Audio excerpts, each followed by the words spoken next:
Gen X, this could be the sixth or seventh pope of our lives. For me, the sixth.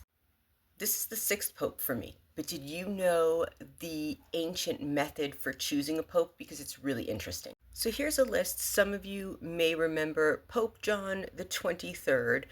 I do not remember Pope Paul the First or Pope John Paul I, but they were around for a short period of my life.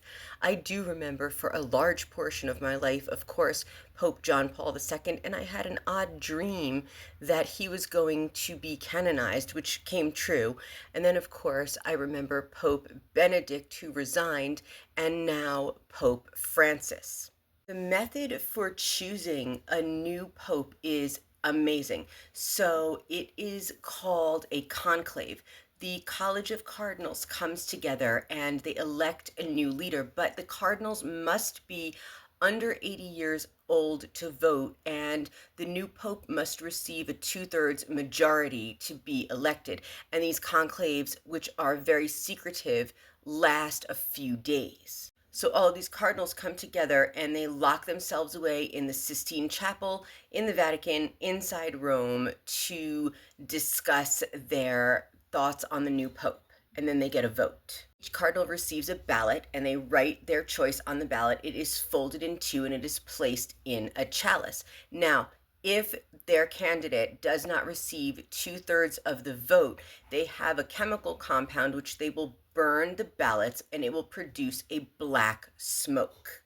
Once the pope has been chosen after these multiple rounds, they will burn the ballots with a chemical compound that will produce a white smoke, and that signals that the Catholic Church now has a new leader.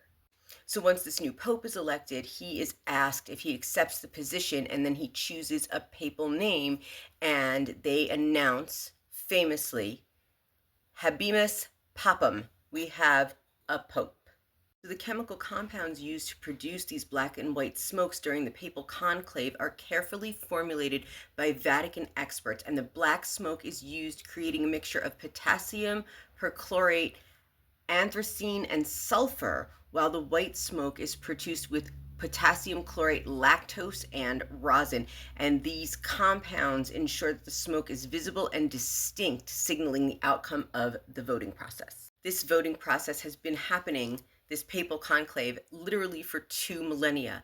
But of course, there is one particular pope, Juan Borgia, whose uncle, Rodrigo Borgia, became Pope Alexander VI in 1492, and his election was widely believed to involve bribery and corruption because the Borgia family is infamous for their ambition and scandal and left a controversial legacy on the Catholic Church, which you can find in the book The Malice of Fortune by Michael Ennis. Fascinating. Read it in my reading chair.